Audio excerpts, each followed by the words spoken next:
Gud er død!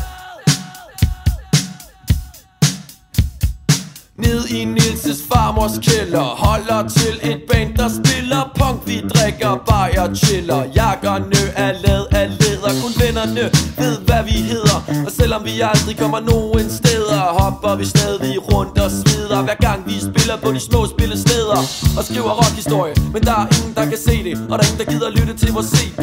Udover selvfølgelig lige dig, for du lytter til den nu, så du fortjener en high five. Tak til den flinke Lasse Ballade, der har været så flink at indspille denne plade. Har brugt 2 gange ESO, så vi pænt fucking flade, men nu er død for evigt, og derfor er vi glade.